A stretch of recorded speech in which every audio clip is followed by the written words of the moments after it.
have found Old Times Are Not Forgotten channel, where we look into the past. We will be reading an old newspaper that is smack dab in the middle of the roaring 20s. Let's take a look at what 1920s kids did for fun in New York.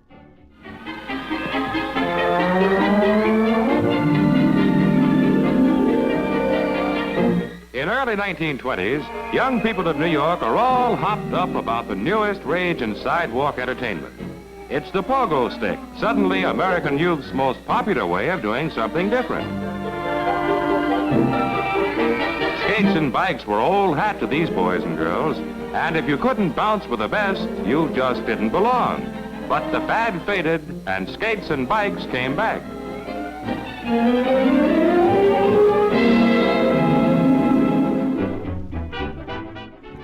Today's issue is the Democrat and Chronicle from Rochester, New York, dated Tuesday, January 9th, 1923.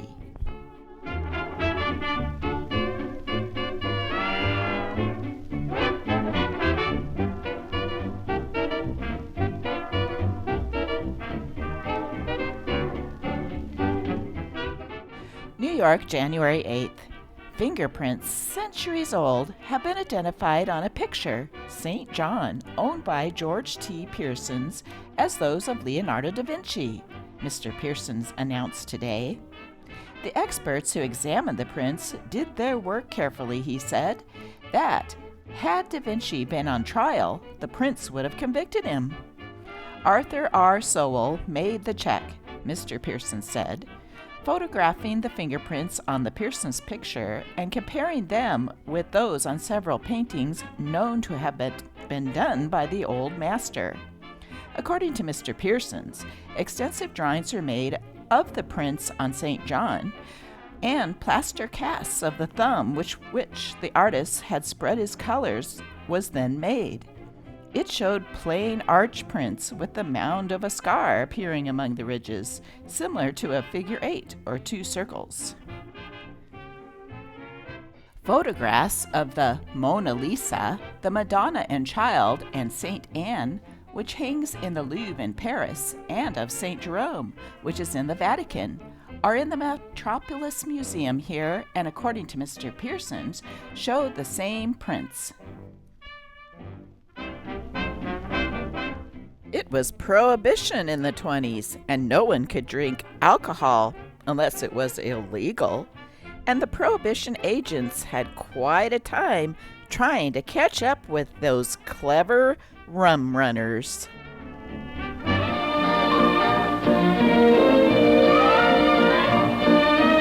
Here in Gloucester, Massachusetts, it's 1925, and bootleggers and rum runners are in their glory. Apparently this beauty likes her booze right off the boat, or maybe it's the boatman she wants. Anyway, our heroine got her man, got her men. Looks as if she has them under a spell. Nope, they're under arrest because our heroine is really City Marshal Parker, and here's Marshal Parker out of disguise as prohibition agent.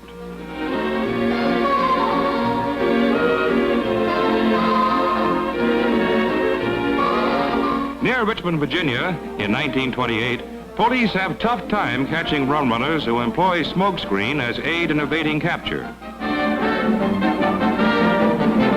Combination of smoke from car exhaust and dust from road, all but blind police officers giving chase, but perseverance wins, and that's not jar of preserves he's found. The spirited chase results in capture of plenty of spirits. Inspecting confiscated car, prohibition agents demonstrate device which screens rum runner's car and smoke. Very clever, these bootleggers, but where there's smoke, there's fire, and in this case, it was fire water. Sometimes the old remedies are the best. Hot tea breaks a cold. Try this. Get a small package of Hamburg breast tea at any pharmacy. Take a tablespoonful of this Hamburg tea. Put a cup of boiling water upon it, pour through a sieve, and drink a teacupful at any time. It is the most effective way to break a cold and cure grip, as it opens the pores, relieving congestion. It's tough enough when a feller wants to break out of the penitentiary, but when a guy wants to break in and they won't let him, what's he going to do? Such was the problem of George F. Bolduc, 40 years old, whose home is wherever he hangs his hat. He was arraigned on a charge of vagrancy and had been refused a dip of 3 months in the penitentiary. "What did you come to Rochester for?" asked Judge Colmitz. "I came here to get work," replied the man, "but I can't find any." "Well, we are not running any charitable institution here," declared the judge. "There's plenty of snow to be shoveled, and if you don't apply and accept a job shoveling snow, I will order that you be driven from the city." Let's take a look at what was cool for those New York children.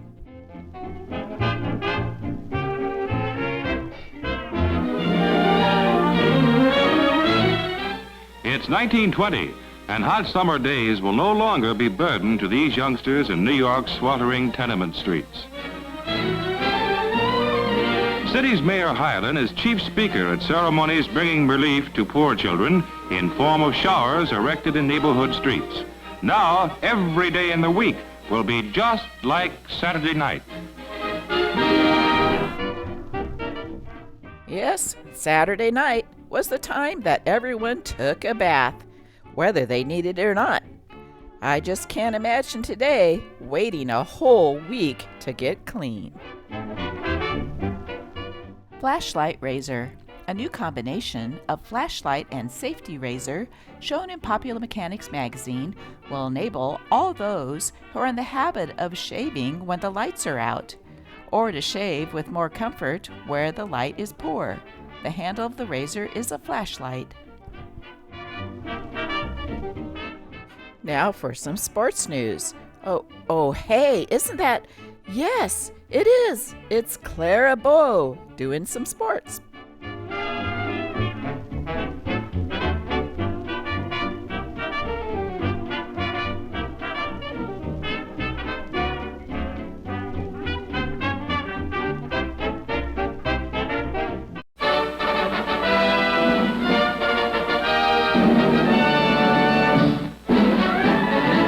It's 1921, and at Benton Harbor, Michigan, here's famed House of David baseball team in spring training. To make matters of even more historic importance, here are first films of players letting their hair down. In flowing locks, here are manager and captain. Intra-team practice pits long-haired pitcher against batter needing haircut too. Looking for strikeout here is like trying to find needle in haystack. But all beards aside, this semi-pro team is good. Irresistible price inducements on the season's smartest dresses. $11.95, $14.95, $18.95. Silk dresses for stout women, $29.95.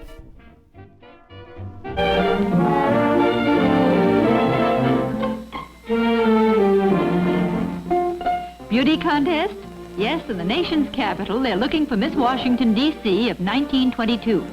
And optimistic judges expect to pick an Atlantic City entrant from among 22 candidates. Even the contestants' mothers are dressed fit to kill and ready to kill judges. All except this beauty's mother, that is. She's Evelyn C. Lewis, Washington's most ravishing beauty. And second most ravishing in 1922, Miss Lulu McGrath. Revolution that was just evolution. Here in the late 1920s, bathing beauties model the garb of the beach-going girl since 1900. And what changes there were don't seem to have been much for the better. A girl went in the water then to hide her bathing suit.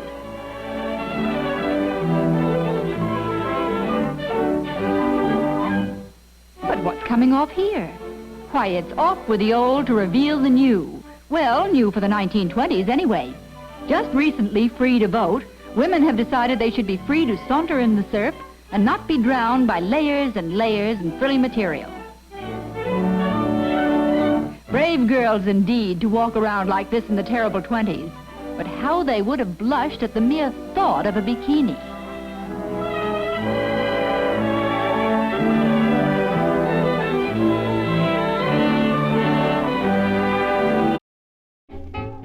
Even though this issue is after Christmas, this popped up in the camera news. A timely hint. Patsy Ruth Miller, movie star, gives some good advice to Christmas shoppers.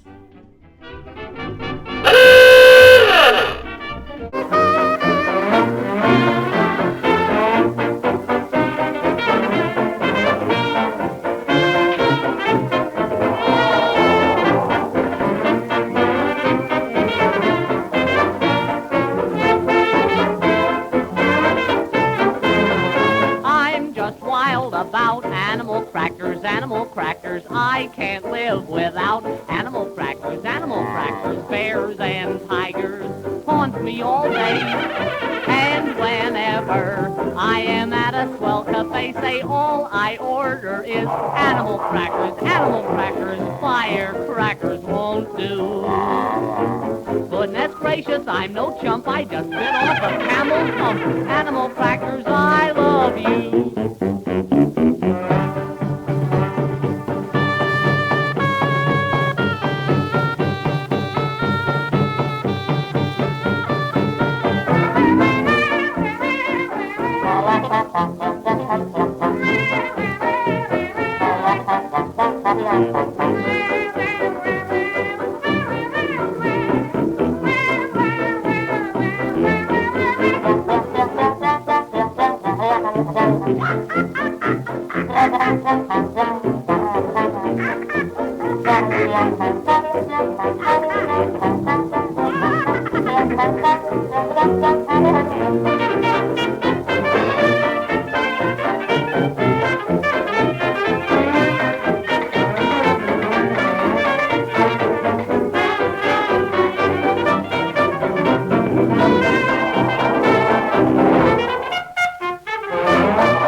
Patsy's most famous movie was the 1923 The Hunchback of Notre Dame. Here's a quick clip of it.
Hey folks, stay tuned to the end of this video and you'll get to see a bonus movie starring Patsy Ruth Miller called The First Auto. But first, let's look at some jokes in today's newspaper.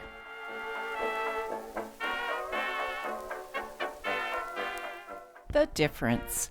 I speak 4 languages, proudly boasted the doorman of a hotel in Rome to an American guest. Yes, 4. Italian, French, English, and American. But English and American are the same, protested the guest. Not at all, replied the man. If an Englishman should come up now, I should talk like this. Oh, I say, what extraordinarily shocking weather we're having. I dare say there'll be a bit of it ahead. But when you come up, I was just getting ready to say, for the love of Mike, some day, ain't it? Guess this is the second floor, all right. Nice words between friends. First man, congratulations, old top, on your engagement to a southern lady. What sort is she? Second man, well, you see, we are really great contrasts. First man, yes, I've heard that she is exceptionally smart and capable. No chance. Returning home from the dentist's, where he had gone to have a loose tooth drawn, little Raymond reported as follows. The doctor told me 'fore he began that if I cried or screamed, it would cost me $1. But if I was a good boy, it would only be 50 cents. Did you scream? His mother asked. How could I? Answered Raymond. You only gave me 50 cents.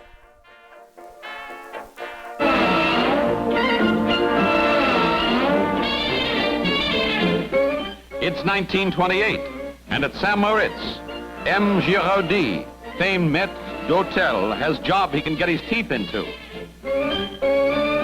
If you don't like the location of the table you've been given, the gracious Giraudy moves it. And here's what he does to a customer who can't move after one of the hotel's heavier meals. Giraudy's even good at moving furniture wholesale. Bet he gets in shape for this show by chewing on iron bars. Insuring the tears. Lawyer. If you expect to be acquitted, your wife will have to weep a little during the trial. The accused. Oh, that's easy. Just tell her I'm going to be acquitted. In the nursery. Willie. Yes, Mama. What in the world are you pinching baby for? Let him alone. I ain't doing nothing. We're only playing automobile, and he's the horn. Happy ending. I have just heard of a woman who went to a hotel unaccompanied and discovered that the acoustic properties of her room were such that every time she spoke aloud there was an echo. She then made a bold attempt to get in the last word, and in so doing, talked herself to death. Let's go from head to foot and back to 1920 for the latest in garter gimmicks. They're there with bells on. Milady rolled her own and tinkled when she trod. Bells came in various versions, and as I understand it, the girls wore them until the cows came home. Thanks for watching and reading a newspaper with me today. Now here are the best bits of the 1927 movie, The First Auto. It's a silent movie, but I thought to make it more enjoyable and you won't have to read it, I'll do the words for ya. Enjoy.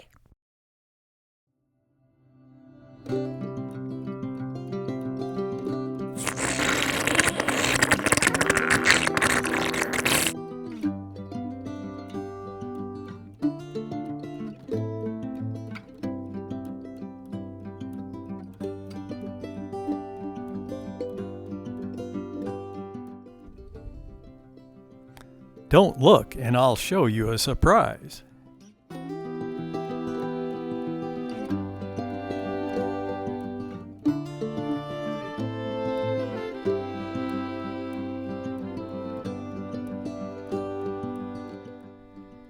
It's awfully cute, but what is it? A new invention called the horseless carriage. I saw a picture of one in a magazine. It has an engine inside and runs with kerosene oil.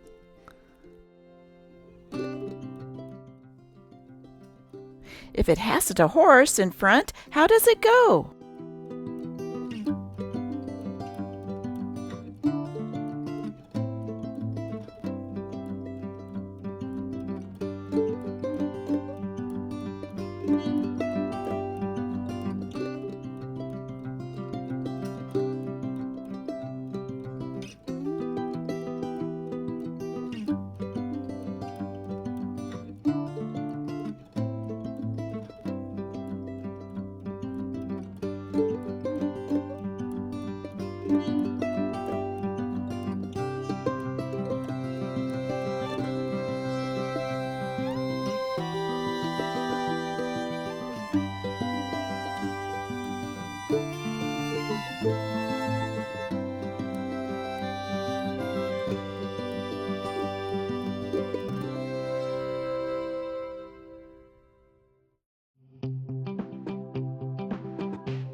There's Stebbins' newfangled buggy, what he sold his horses to buy.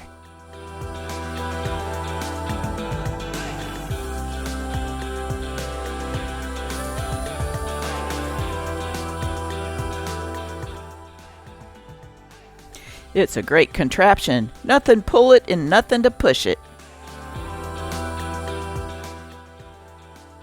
Talk sense. Every horse on the road will laugh itself to death.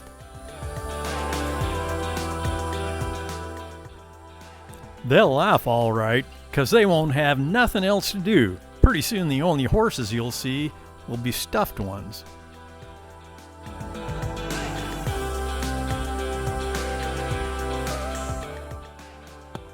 A horse is practical. A horse has got sense. A horse is an animal, you fool.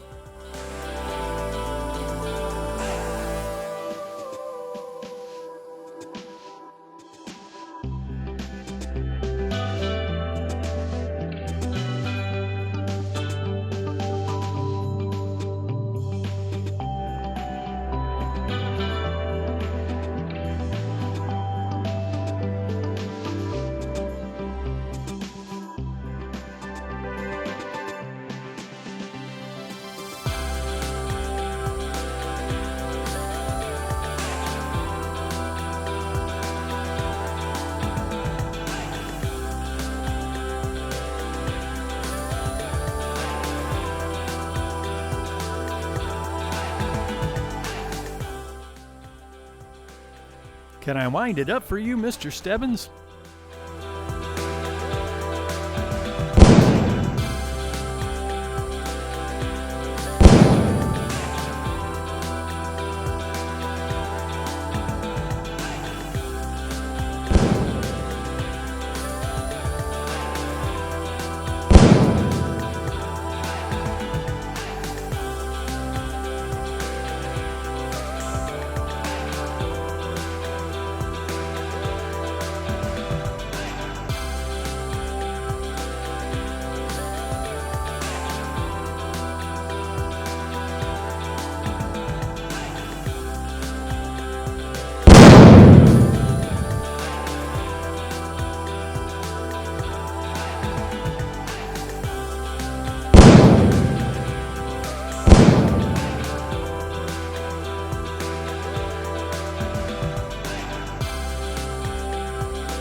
Listen, folks, if you want to see a little colt beat one of these explosion buggies, be at the fairgrounds in 10 minutes.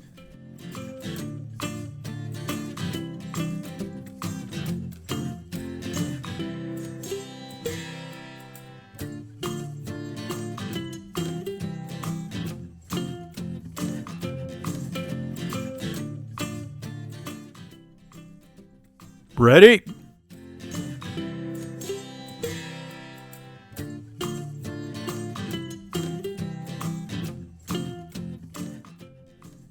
Go!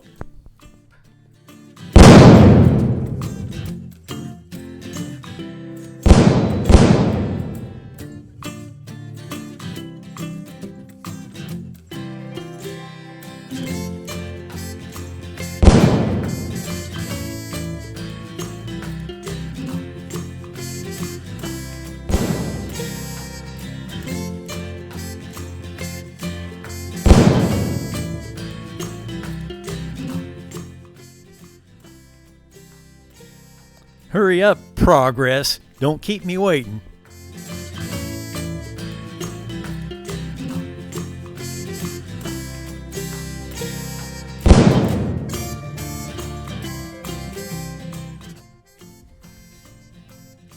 One more explosion, Joe, and she'll fly.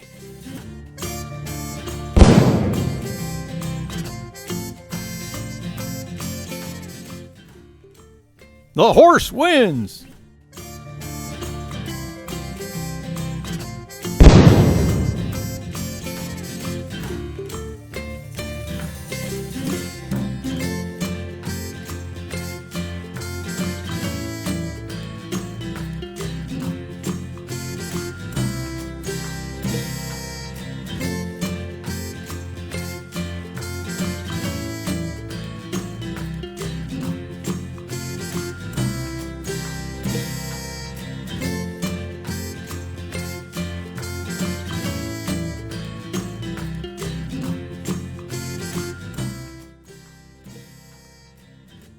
What are they doing over there? Don't they know we won?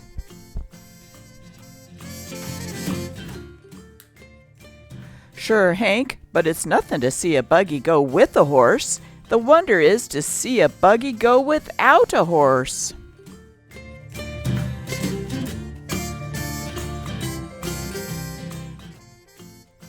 With the passing of but a few years, the horseless carriage evolved into the automobile, and horses gradually disappeared from the highways.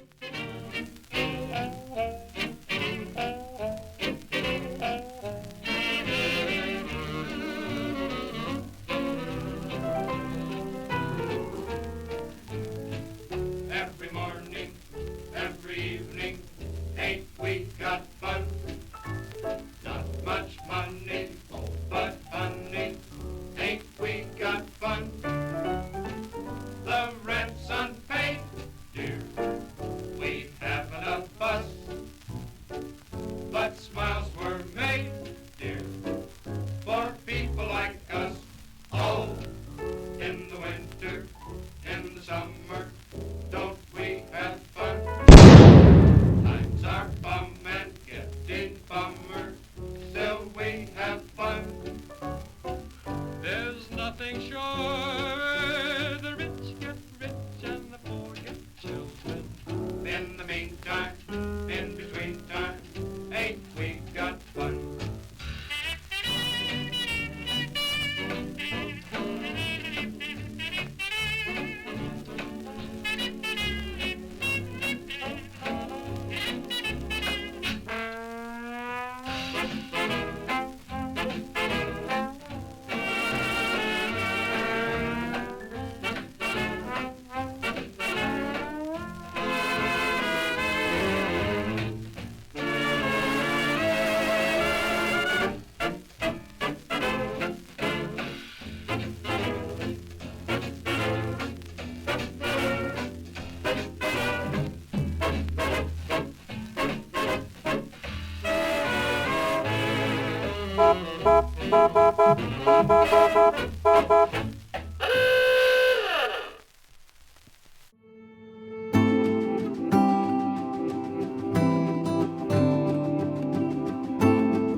Forget Bob. He ain't coming back, and I ain't going away.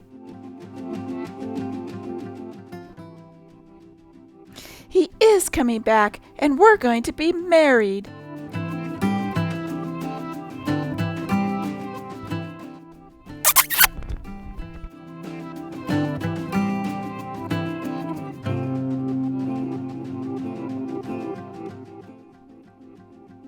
I'll never ride in your old buggy again. Thus, in 1904, the first girl in the world to walk home from an automobile ride.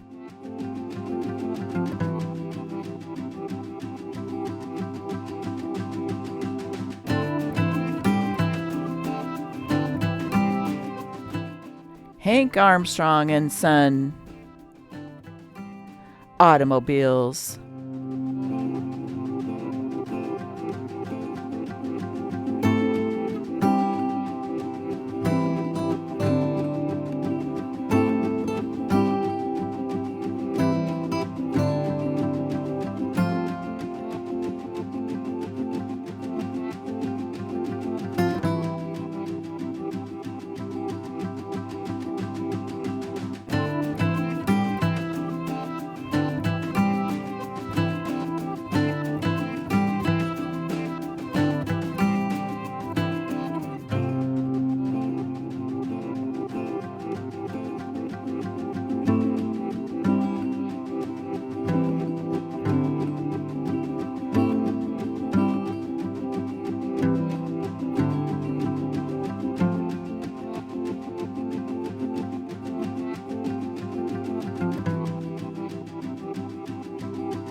Why didn't Bob and Rose come to the auto races?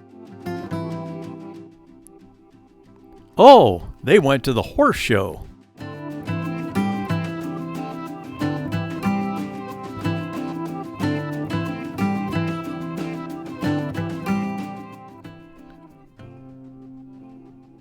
How fast are they going? Average speed 138 miles per hour.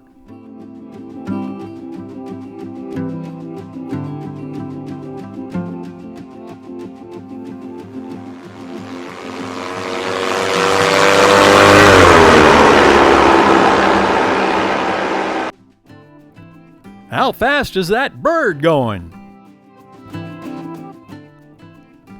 I read those darn things go over 200 miles an hour.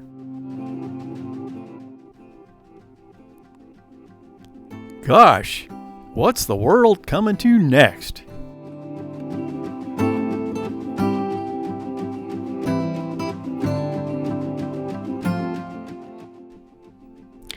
The end of the trail.